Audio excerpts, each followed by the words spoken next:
Salut à tous, c'est Princess Bull sur la vidéo et aujourd'hui nous sommes sur Clash Royale. Pour ceux qui connaissent pas le jeu, c'est en fait c'est le but, c'est un peu comme comment vous expliquer. En fait on a des troupes, c'est un peu comme Clash of Clans voilà. C'est pour après. En fait comment dire, nous avons des troupes comme ça, le ballon, le mini PK, voilà, nous avons plusieurs troupes. Et en fait, ces troupes ont besoin d'élixirs. Les élixirs, c'est. On peut avoir maximum 10.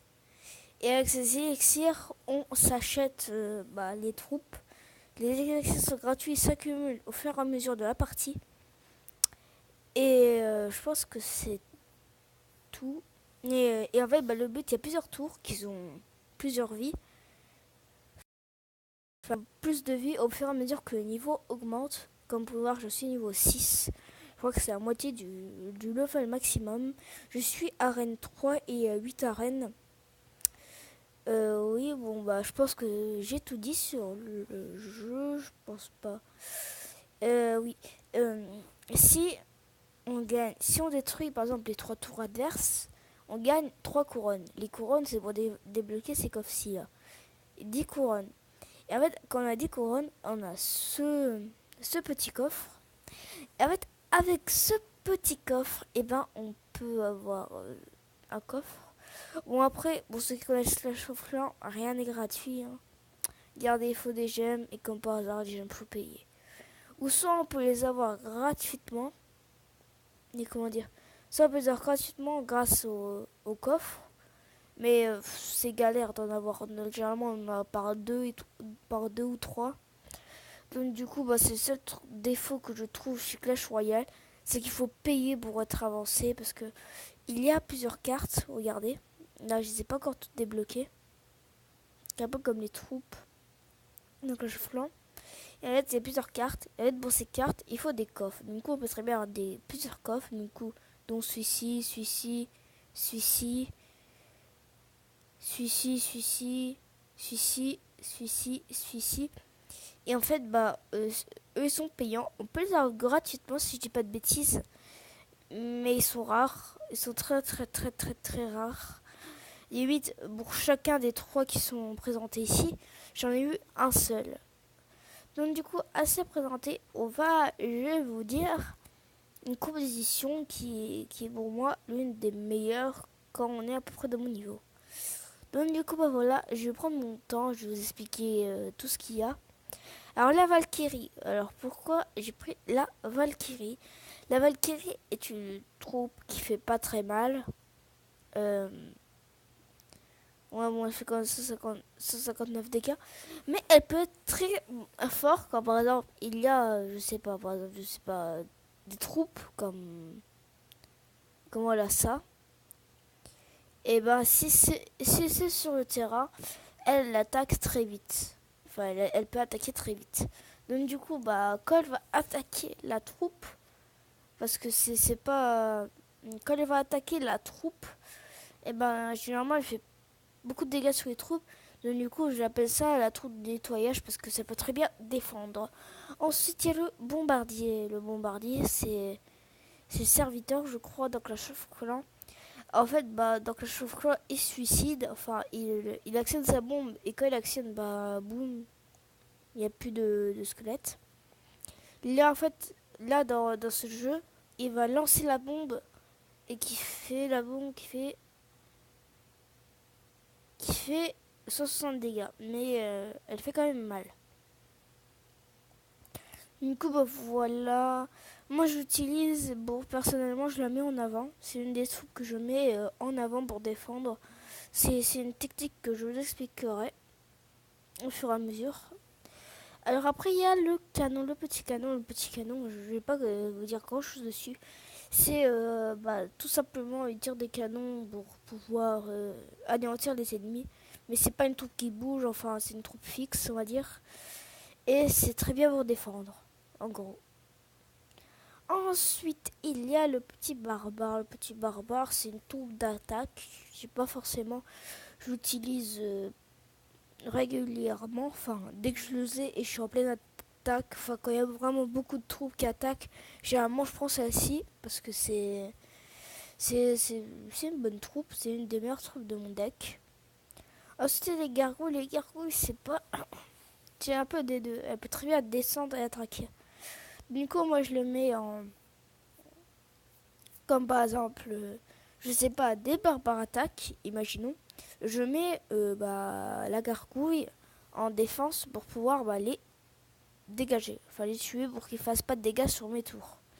Ensuite, je vous ferai une partie très prochainement, peut-être pas dans cette vidéo, dans une prochaine vidéo. Ensuite, le PK, c'est la technique que je vous avais dit tout à l'heure. En fait, je mets mon bombardier devant. Je peux soit ma Valkyrie, la Valkyrie, je la mets devant, ou le bombardier, ça dépend. Non, ah oui, c'est vrai. Je mets la Valkyrie devant, le bombardier derrière et le mini PK devant. Pourquoi adopter cette technique? Comme ça, comment dire? Comme ça, la Valkyrie se prend tous les dégâts. Comment dire? Et comme c'est une troupe qui a beaucoup de vie, et ça va durer longtemps. Du coup, la troupe qui est derrière, qui est mini PK, qui fait 432 dégâts, qui est assez lente, elle va avoir le temps de s'approcher à maximum de la tour, même l'attaquer, sans qu'il y ait, sauf si la Valkyrie meurt, sans qu'il y ait de conflit, on va dire, entre la troupe. Ensuite, et je mets le bombardier derrière. Bon, comme ça, s'il adopte la technique de mettre une troupe derrière, il y est pas. Il y a aussi le mousquetaire qu'on peut mettre derrière, mais bon, c'est comment dire, faut attendre. Enfin, faut attendre l'élixir. Du coup, je mets plutôt comme ça. Et ça, des fois, je le mets, mais vraiment avec ça. C'est vraiment pour défendre. Ensuite, c'est le ballon. Le ballon, ça fait très mal, ça fait 60 dégâts. Du coup, j'utilise ces troupes très, très, très, très régulièrement. Dès que je l'ai, j'essaie de la combiner avec des troupes pour faire la technique de tout à l'heure. Du coup, voilà, c'est pas franchement la troupe. Du coup, après, il y a ça. Oui, bon, les 4 premières, je les ai déjà expliquées, je crois, oui. Les 4 premières, je les ai expliquées.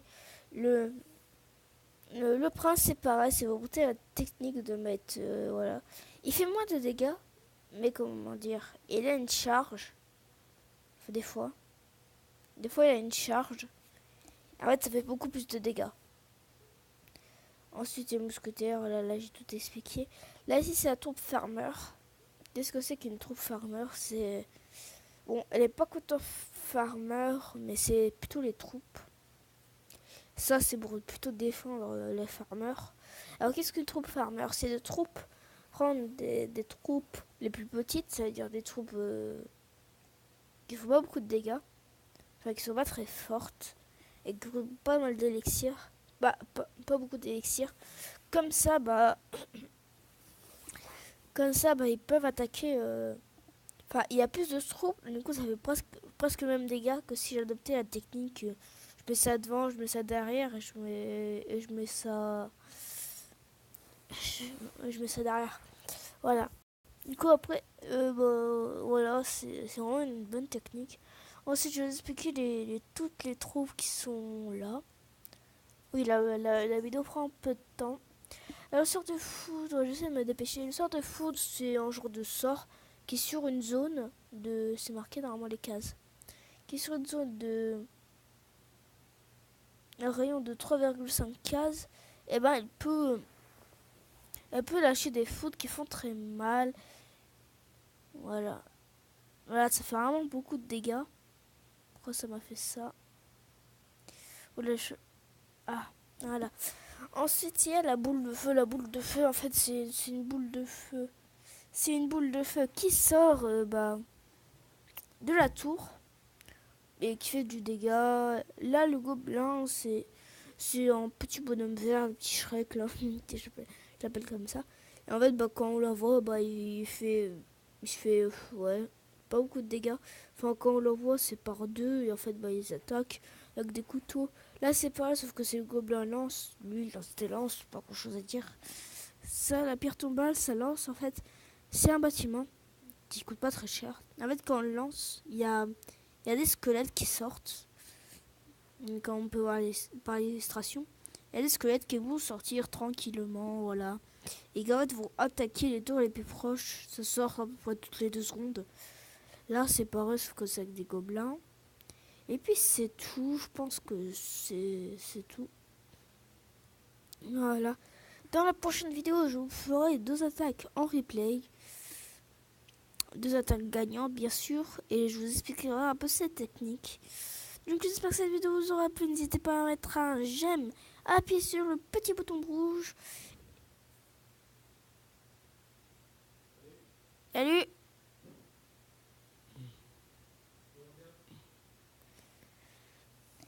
N'hésitez pas à appuyer sur le... Désolé, j'espère que là vous m'entendez mieux. N'hésitez pas à appuyer sur le petit bouton bleu qui pointe vers le haut, à vous abonner, à mettre un like. Allez, ciao!